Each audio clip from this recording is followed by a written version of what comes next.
Good evening friends, আশা করি আপনারা ভালো আছেন। আমি আর হাপ্পু ভালো আছি। আজকে বুধবার, কালকে আমি কোনো ব্লগ দিইনি।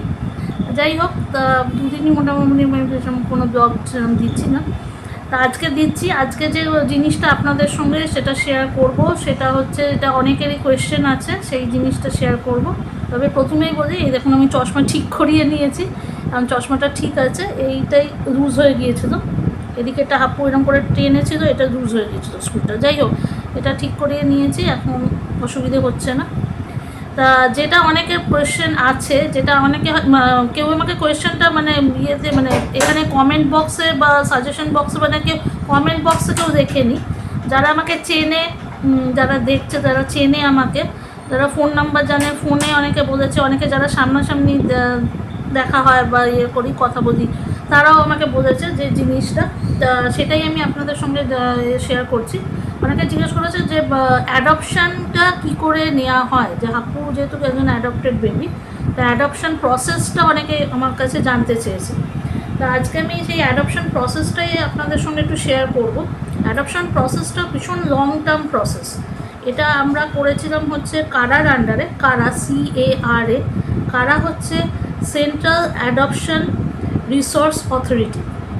এটা আপনারাও পেয়ে যাবেন, কারা লিখলেই গুগলে এসে যাবে, ওয়েবসাইট এসে যায়। ওইখানে অনলাইনে প্রথমে ফর্ম ফিল আপ করতে হবে। ফর্ম ফিল আপ করে ওখানে লিখতে থাকবে যে আপনারা কীরকম বাচ্চা চাইছেন, আপনাদের এজ কত।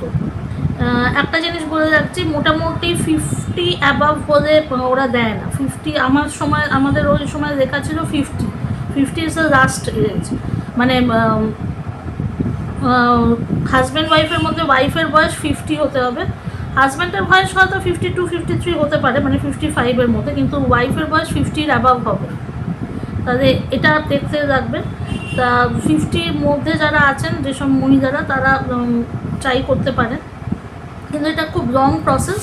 প্রথমে অনলাইনে আপনারা ওটা ফর্মটা ফিল আপ করবেন, এর মধ্যে অনেক কিছু ডিটেলস দিতে লাগবে। ছেলে চাই না মেয়ে চাই, কোন জায়গাকার চাই, অনেক রকমের জায়গা, ইন্ডিয়ার বিভিন্ন স্টেটের নাম লেখা থাকবে, যে কোন জায়গা থেকে আপনারা অ্যাডপ্ট করতে চান। 3টে অপশান দিতে যাবে। তা 3টে অপশান আমি যেটা চুজ করেছিলাম, পুরো অনলাইন ইয়েটা আমি করেছিলাম, তাই আমি বলে দিচ্ছি। আমি চুজ করেছিলাম হচ্ছে আসাম, উড়িষ্যা, বিহার, আসাম, উড়িষ্যা, ওয়েস্ট বেঙ্গল। আসাম, উড়িষ্যা, ওয়েস্ট বেঙ্গল। তা আমি এরমভাবে চুজ করেছিলাম। তা হাপ্পুকে নেওয়া হয়েছিল আসাম থেকেই নেওয়া হয়েছিল। তা এরম 3টে জায়গা আপনাকে চুজ করে বলতে হবে। তা এইটা করার পরে আপনাদের ওরা একটা সময়ের পরে পুরো অনলাইন ওইটা দেবেন, ওটা ওরা চেক করবে। চেক করে যদি মনে করে যে হ্যাঁ ঠিক আছে, তাহলে ওরা আবার একটা ফর্মে দেয়, একটা পাঠায়। সেখানে আপনাকে লিখতে হবে যে কোন জায়গায় আপনি এটা করতে চাইছেন। ওয়েস্ট বেঙ্গলের আমি যেমন দিয়েছিলাম, ওয়েস্ট বেঙ্গলের মধ্যে কতগুলো নাম লেখা থাকবে, অ্যাডপশন সেন্টারে। এবার এগুলোর মধ্যে কোনটা আপনার নিয়ার বাই অ্যাডপশন সেন্টার হবে, যেখানে আপনি যেতে চাইছেন। সেই সময়, যে সময় আমরা এটা অ্যাপ্লাই করেছিলাম 2017-এ, সেই সময় জলপাইগুড়িতে এই অ্যাডপশন নিয়ে কিছু প্রবলেমস হয়েছিল। তো জলপাইগুড়ি অ্যাডপশন সেন্টারের নাম আমরা লিখিনি, তা আমরা দিয়েছিলাম হচ্ছে মালদা অ্যাডপশন সেন্টারের নাম। এবার মালদা অ্যাডপশন সেন্টারের নাম দেওয়ার পরে ওরা 1 থেকে 2 মাসের মধ্যে ওরা যখন সবগুলো চেক করবে, অনলাইনে যেগুলো আমরা আনসারগুলো দিয়েছি, এবারে ওরা আমাদের ফোন করে যে আমরা মালদা অ্যাডপশন সেন্টার থেকে আসবো, এসে আগে আপনাদের বাড়িটা দেখব, এবং তারপরে আমরা বলবো যে কী কী দিতে হবে। বাড়ি দেখবো যেখানে আপনারা রয়েছেন ভাড়া বাড়ি দেখবে তা না, যদি আপনাদের যেটা অরিজিনাল বাড়ি। তা অরিজিনাল বাড়ি হচ্ছে, তখন সৌনকের বাড়িতেই আমাদের যেতে লাগলো। তো জলপাইগুড়িতে যাওয়া হলো, ওরা বাড়িটা দেখবে যে এটা ওদের নিজেদের বাড়ি কিনা, আশেপাশে খোঁজ খবর নেবে যে নিজেদের বাড়ি কিনা, এখানে কত বছর ধরে রয়েছেন। আপনারা বাড়ির অন্যান্য মেম্বার্সদের জিজ্ঞেস করবেন যে তারা এটাতে রাজি আছেন কিনা, যে এরা দুজন যে নিতে চাইছে, অ্যাডপ্ট করতে চাইছে, আপনারা রাজি আছেন কিনা, আপনাদের কোনো অসুবিধে নেই তো। এগুলো সব আনসার বলতে থাকবে।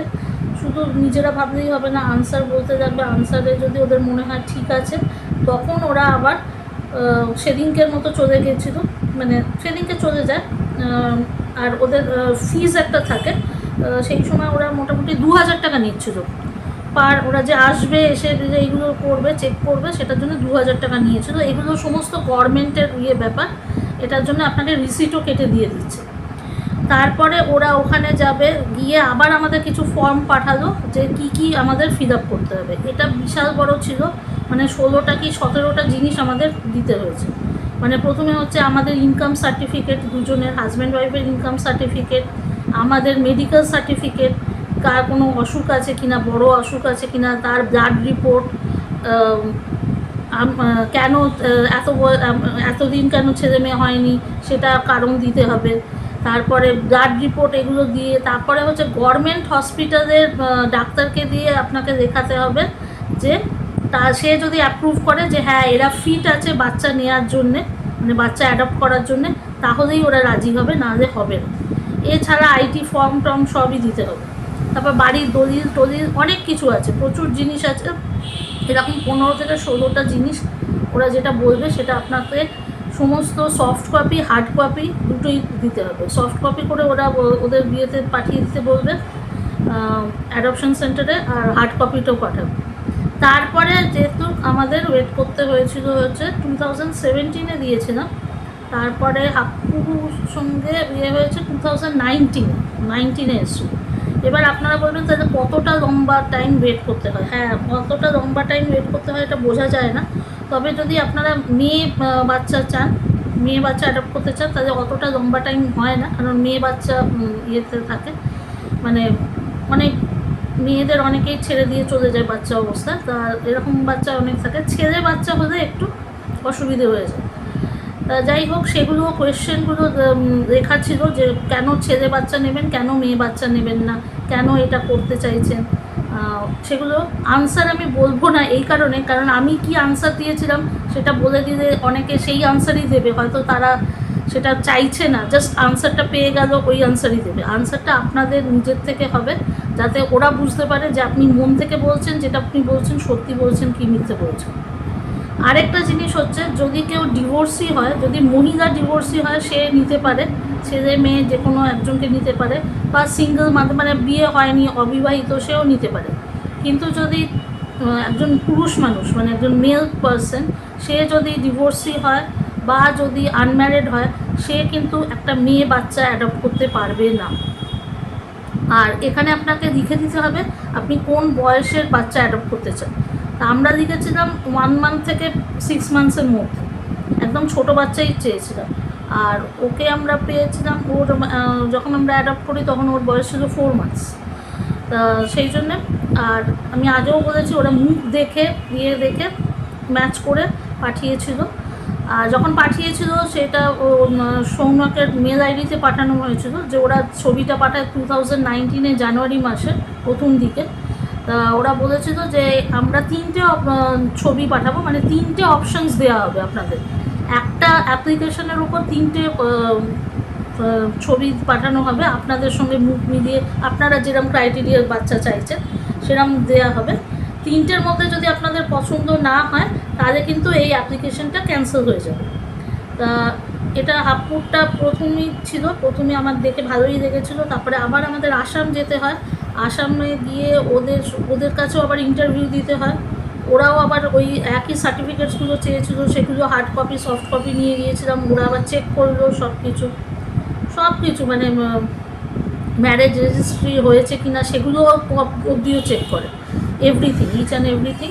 তারপরে চেক টেক করে তারপরে ইন্টারভিউ দেওয়া হয়েছিল। 3জন ইন্টারভিউ, মানে সেই প্যানেল অফ ইন্টারভিউ মেম্বার্স বলে না, সেই বোর্ড মেম্বার্স বসেছে, যেমন 3জন বসেছে, তারা পরপর কোয়েশ্চেন করে গেছে। তো সেই কোয়েশ্চেনের আনসারগুলো দিতে গেছে, এবং কোয়েশ্চেনের আনসারগুলো দিয়ে বাচ্চাকে কেন নিচ্ছেন, এত বছর পরে নিচ্ছেন কেন, এই আগে কেন চেষ্টা করেননি, এই করেননি, অনেক রকমের প্রশ্ন করেছে।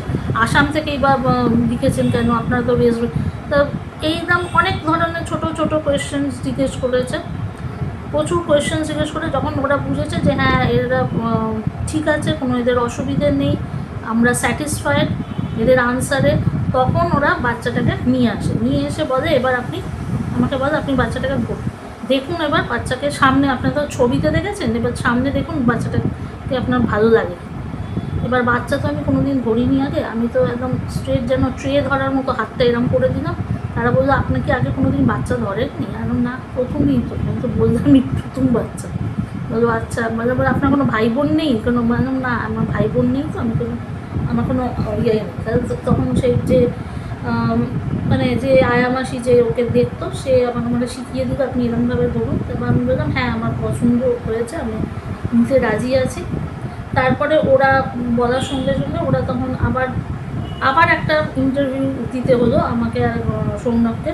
সেটা হচ্ছে যে ওখানকার ওনার, তার কাছে ওনারের সঙ্গে আবার একটা ইন্টারভিউ বসে উনি আবার কিছু কোয়েশ্চেন জিজ্ঞেস করবেন। তারপরে হচ্ছে ওখানে যখন বলা হলো আপনাদের বাচ্চাটা নেক্সট ডে হ্যান্ড ওভার করে দেওয়া হবে, কিন্তু তার জন্য আপনাদের, এটা কারারই ফিজ ছিল, কারার একটা ফিজ আছে যেটা গভর্নমেন্টই নিচ্ছে, এটা গভর্নমেন্টের ফিজ। এটা তখন ছিল হচ্ছে 40,000, এখন আমি শুনলাম একজন বললো আমাকে এখন আরও বেড়ে গেছে, হয়তো 60,000 সামথিং হবে। তা সেটা তো গভর্নমেন্টের ব্যাপার, সেটাও আপনারা ইয়ে পেয়ে যাবেন, রিসিপ্ট পেয়ে যাবেন। এটা ওরা ভেতর থেকে কিছু ইয়ে করছে না, মানে অনেকে হয়তো ভাবতে পারে কোনো ঘাপলা টাপলা আছে, কিছু না। তারপরে নেক্সট দিন আমরা গেলাম, কিন্তু আমরা ছিলাম তো হোটেলে, তা আমরা ভেবেছিলাম যে, আমি তখন বললাম যে দেখুন হোটেলের মানে ও তো এখানে থাকে একদম পরিষ্কার পরিচ্ছন্ন জায়গায়, অ্যাডপশন সেন্টারটা খুব পরিষ্কার ছিল আসামে, এত পরিষ্কার ছিল বোঝানো যাবে না। তা এত পরিষ্কার জায়গা থাকে, ওটা হোটেলটা যতই পরিষ্কার হোক না কেন, কিন্তু অতটা তো ইয়ে নয়, পরিষ্কার নয়, হট করে নিয়ে যাব অসুবিধে হবে। তাহলে তার পরের দিন আমরা ফ্লাইটের টিকিট করে দিচ্ছি, সেদিনকে সকালবেলা এসে ওকে নিয়ে চলে যাব একদম। তা বললো ঠিক আছে, কোনো অসুবিধা নেই, তাহলে নেক্সট দিন এমনি আসবেন, আপনাদের একটু ছবি টবি তোলা হয়, হাতে বাচ্চাটাকে দিচ্ছে ছবি তোলা, ওদের কিছু গিফটস দেওয়া হয় বাচ্চাদের, তো সেইগুলো বলে সেইগুলো করে নেবেন, পরের দিন সকালবেলায় এসে আপনারা নিয়ে যাবেন। তা সেটাই আমরা করেছিলাম, যে পরের দিন সকালবেলায় এসে, তারপরের দিন সকালবেলা এসে ওকে ফ্লাইটে করে একদম শিলিগুড়িতে নিয়ে আসি। এবারে কিন্তু আমাদের 40,000 টাকা দিয়েছিলাম ডিপোজিট করে, তারপরে ওকে নিয়ে আসা হয়। এরপরেও কিন্তু জিনিসটা শেষ হয়নি।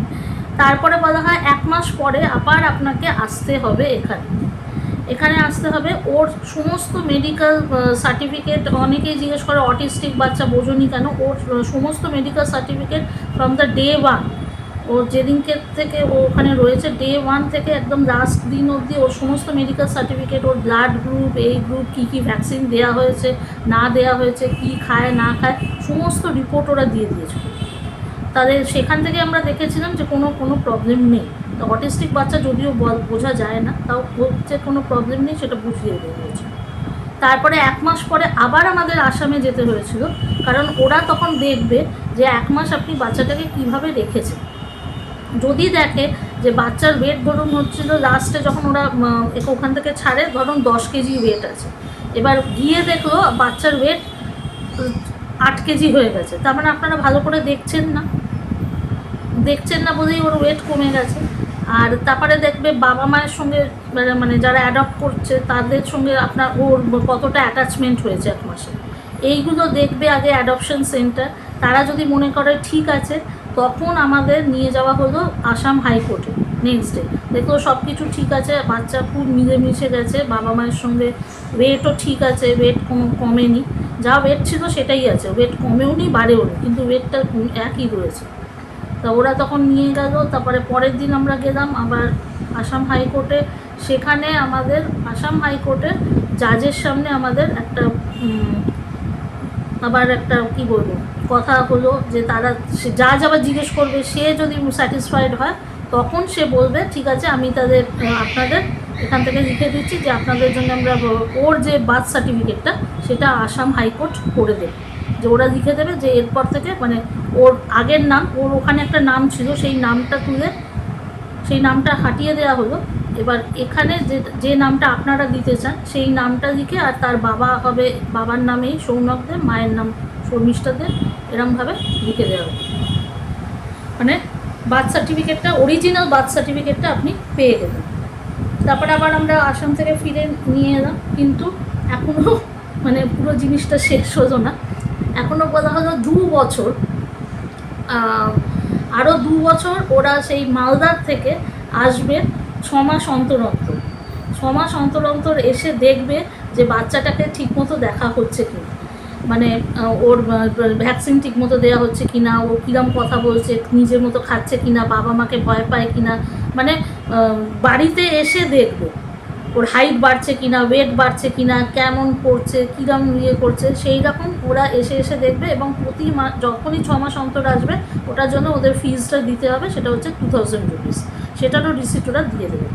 এই দু বছর এরম করার পরে ওরা যখন স্যাটিসফাইড হয়ে যায় যে আর এদের কোনো নেই, এরা মিলেমিশে গেছে, বাবা মার সঙ্গে একদম মিলেমিশে গেছে, আর কোনো অসুবিধে নেই, তখন ওরা আর আসবে না, ওদের আর কোনো থাকবে না যে এবার আপনাদের দায়িত্ব, আপনাদের বাচ্চা, আর কোনো অসুবিধে নেই।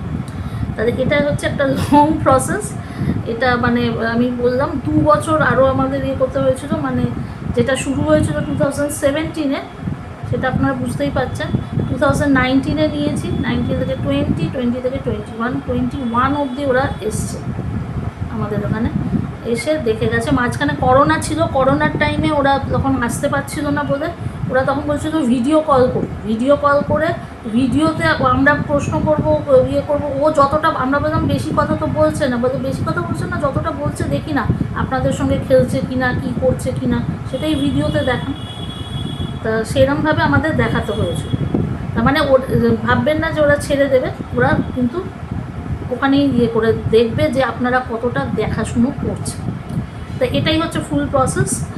যারা জানতে চেয়েছিল আমার কাছে, আমি যতটা সম্ভব সবগুলোই বলেছি। তা আপনারাও যদি নিতে চান নিতে পারেন। হ্যাঁ, একটা বাচ্চা থাকলেও আরেকটা বাচ্চা নেওয়া যায়, এটা কোনো অসুবিধে নেই, কিন্তু সেটা বলতে থাকবে যে আপনাদের প্রথমে তো ইনকামটা দেখবে, আর এবং কেন আপনারা একটা বাচ্চা আছে আবার আপনি নিতে চাইছেন, সেটা আপনাদের উত্তরটা আপনাদের মতো দিতে হবে। ঠিক আছে, আজকের মতো এতটাই। Love you all, take care and bye, see you in the next blog.